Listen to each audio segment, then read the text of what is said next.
Hello,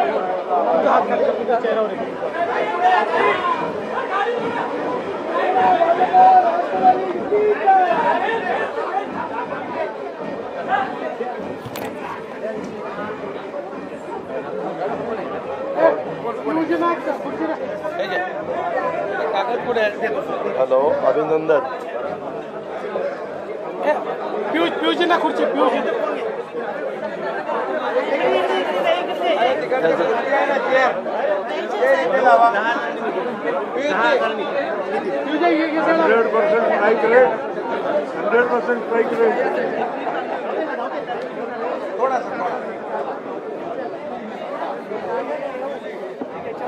आणखी पंकजा ताईला लाव.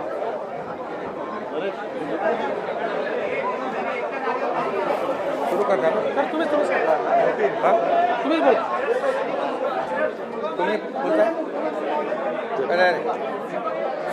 आपण बोलायचं. तुम्ही 2-2 मिनिटं बोला ना. मी बोललोच आहे ऑलरेडी. मी आत्ताच बोललो. तुम्हीच बोला किंवा दादाला बोला, दादा बोलतो. तुम्ही बोला. माननीय राज्याचे मुख्यमंत्री एकनाथराव शिंदे साहेब, देवेंद्रजी, प्रफुल्लभाई रामदास आठवले साहेब, पियुष गोयल साहेब, चंद्रशेखर बावनकुळेजी, नीलमताई गोरे, सर्व महायुतीचे सन्माननीय उपस्थित असणारे मान्यवर नेते, पदाधिकारी, कार्यकर्ते आणि पत्रकार मित्रांनो, आपण आज सकाळी काउंटिंग सुरू होईपर्यंत प्रत्येकजण आपापले परीनं अंदाज व्यक्त करत होते. काल तर मी स्वतः वेगवेगळ्या चॅनलला बघत होतो, म्हणजे आम्ही तिघं कशातच नसल्यातच जमा होतो. बाकीच्यांच्या गाड्या फिरवणं, ड्रायव्हिंग करणं, इकडं जाणं तिकडं जाणं, इतकं काही सुरू होतं की आम्ही पहिल्यांदा 250च्या पुढं जाऊ आम्हाला वाटत होतं. कालचं सगळं बघितल्यानंतर आम्हाला वाटायला लागलं की आपण कुठंतरी खाली जातोय का काय. परंतु महाराष्ट्रातल्या जनतेने विकासाकडे बघून महायुतीला प्रचंड अशा प्रकारचं जे यश प्राप्त करून दिलंय, त्याबद्दल महाराष्ट्रातल्या तमाम जनतेचं महायुतीच्या वतीनं, व्यक्तिशः माझ्या वतीनं मी त्यांना मनापासून धन्यवाद देतो, मनापासून आभार मानतो. सगळेच कार्यकर्ते राबले, उमेदवार राबले, सगळे सहकारी घटक पक्षाचे, मित्र पक्षांचे सगळे आमचे सहकारी त्याच्यामध्ये स्वतःला झोकून दिलं आणि सगळ्यांनी ही निवडणूक आपली स्वतःची निवडणूक आहे असं समजून त्या ठिकाणी कामाला लागले.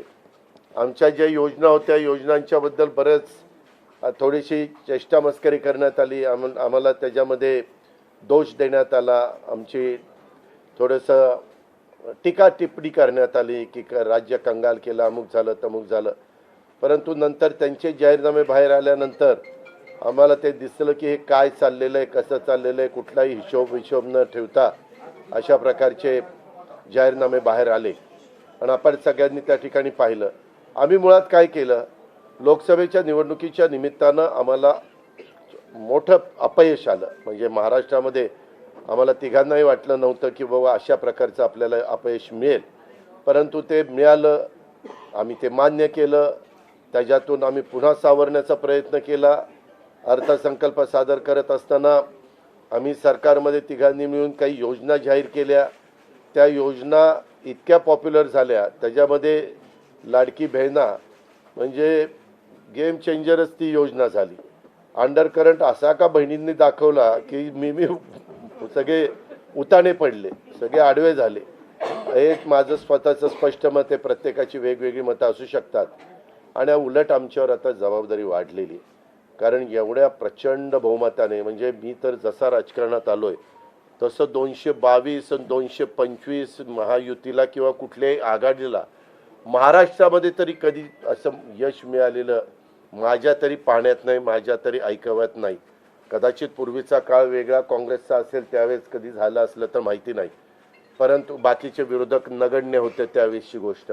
परंतु अलीकडच्या काळामध्ये जसं आम्हाला समजतंय तसं तर एवढं प्रचंड यश हे पहिल्यांदाच मिळालेलं यशाने आम्ही हुरळून पण जाणार नाही आणि आम्ही अतिशय जमिनीवर पाय ठेवून आता म्हणजे जसे जसे ते आकडे आम्हाला दिसत होते तसे तसे तसे फायनान्सच्या गोष्टी माझ्या डोळ्यासमोर येत होत्या. मी देवेंद्रजींना पण फोन केला तेव्हा म्हटलं देवेंद्रजी खूप काही काम करावं लागेल. एकनाथरावजींना पण तसं सांगितलं की फार आर्थिक शिस्त आपल्याला त्याच्यामध्ये आणावी लागेल आणि आम्ही आणू. त्याच्यात आम्हाला हे नवीन नाही आहे, आम्ही सगळे अनुभवी माणसं आहोत. आम्हाला त्याच्यामध्ये कुठली काही अडचण नाही. आणि शिवाय आमच्या पाठीशी केंद्र सरकार आहे, तो आम्हाला खूप मोठा एक आधार आहे. एक आमच्या पाठीशी एक मोठा भक्कम अशा प्रकारचा भरोसा आहे. आणि त्याच्यामुळं ह्या सगळ्या ज्या काही गोष्टी झालेल्या आहेत, आता विरोधक टीका करतात की बाबा बॅलेट पेपरनी घ्यायला पाहिजे होतं.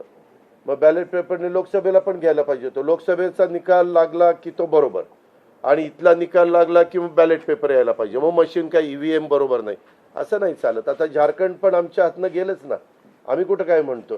ठीक आहे, त्या जनतेने कौल दिलेला आहे. तशा पद्धतीनं महाराष्ट्रातल्या आणि विशेषतः महाराष्ट्रामध्ये बऱ्याचदा आपले जे 6 रिजन आहेत ना, मराठवाडा, विदर्भ, पश्चिम महाराष्ट्र, कोकण, मुंबई, अशा सगळ्या वेगवेगळ्या रिजनमध्ये, नाशिक, सगळीकडेच तुम्ही बघितलं तर सगळीकडे महायुती जोरात चालली. असं कुठं नाही की मागच्या वेळेस कसं झालं, आम्हाला झटका दिला तो मराठवाड्याने दिला. आमची एकच जागा त्यावेळेस भुमरे साहेबांची आली संभाजीनगर सिटीतली. बाकीकडे सगळीकडे आम्हाला दारुण पराभवाला सामोरं जावं लागलं. आणि तसं ह्यावेळेस झालं नाही. तुम्ही जर अंदाज घेतला तर सगळीकडेच चांगल्या प्रकारे महायुतीला यश मिळालं. काही जागा गेल्या त्या फार थोड्या मतांनी त्या बाबतीमध्ये गेलेले आहेत, असंही चित्र. आणि मीडियावाल्यांनो, मला एक तुम्हाला इलेक्ट्रॉनिक पण आहे, प्रिंट पण मीडिया आहे, मला एक कळत नाही, तुम्ही खऱ्या बातम्या देत चला ना. जे खऱ्या देत नाही त्यांना मला म्हणायचं, तुम्ही बाकी सगळे खऱ्या बातम्या देतात, त्याच्याबद्दल दुमत नाही. पण मी TV चालू केलं आणि अजित पवार पोस्टल बॅलेटमध्येच मागं. मी विचारतोय तिथं फोन करून, ते म्हणले नाही दादा आपण पुढं आहे. आता माझं लीड 1,02,000 मताधिक्य मी मिळवलंय आणि खुशाल तुम्ही दाखवताय अजित पवार मागं, अजित पवार मागं. मग काही जण म्हणलं का रे असे दाखवतायत, TRP त्याच्याशिवाय वाढत नाही. अरे तुमच्या TRPला आम्हाला का मातीत घालताय, आमची का बदनामी करताय. त्याच्यामध्ये मी नंतर पुन्हा अधिकाऱ्यांच्याकडनं माहिती घेतली की नक्की पोस्टल बॅलेट किती झाले. पोस्टल बॅलेटमध्ये पण आम्ही पुढं होतो आणि रेग्युलर मतदानामध्ये पण पुढं होतो. सांगायचं तात्पर्य की बाबा तुमच्यावर सगळ्या चॅनलवर जनतेचा एवढा विश्वास आहे, म्हणजे विश्वास नाही ते सकाळच्या 9 वाजताच्या भोंग्यावर विश्वास नाही, पण बाकीच्यांवर फार विश्वास आहे. माझं एवढंच म्हणणं आहे की खऱ्या बातम्या दिल्या तर काही वाईट होणार नाही. पण खूप चांगलं यश मिळालं. अजून पण काही काउंटिंग चालू आहे, काही ठिकाणी रिकाउंटिंग मागितलेलं. ठीक आहे, तो त्यांचा प्रत्येकाचा अधिकार आहे. पण खरोखरीच सगळ्याच राज्यातली जबाबदारी महायुतीवर वाढलेली आहे आणि त्या उलट आम्हाला अधिक जास्त बारकाईनं इथून पुढं काम करावं लागणार आहे. कारण एवढं दैदिप्यमान यश ह्या सगळ्यांनी मिळवून दिलेलं आहे आणि जनतेचे मानावे तेवढे आभार कमीच आहेत. म्हणजे काय आता त्यांच्याकरता, म्हणजे त्यांच्या ऋणातच आम्ही राहू इच्छितो. आणि 5 वर्ष अक्षरशः अतिशय एकोप्याने ही युती शेवटपर्यंत कशा पद्धतीनं काम करेल आणि जनतेने टाकलेल्या विश्वासाला कुठल्याही परिस्थितीमध्ये तडा जाऊन दिला जाणार नाही. अतिशय चांगल्या पद्धतीनं राज्याच्या सर्वांगीण विकासाच्या करता जसं आम्ही विकास हा केंद्रबिंदू मानून पुढं गेलो, तशाच पद्धतीचं काम हे इथून पुढच्या काळामध्ये देखील महायुतीच्या वतीनं त्या ठिकाणी चालेल, अशा प्रकारची खात्री मी आपल्या पत्रकार मित्रांना पण देतो आणि आपल्यामार्फत महाराष्ट्रातल्या तमाम जनतेला देतो. पुन्हा एकदा मतदार बंधू भगिनींचं, सर्वांचं, मीडियाचं, इलेक्ट्रॉनिक, प्रिंट, सर्वांचं मी मनापासून आभार मानतो, मनापासून धन्यवाद देतो. धन्यवाद. अरे मराठी मातृभाषा अभिजात भाषेचा दर्जा आत्ताच दिलाय ना, लगेच विसरायला लागला. नाही ते दिल्लीत बोलतात. मी माझी भावना मगाशीच मांडली आहे.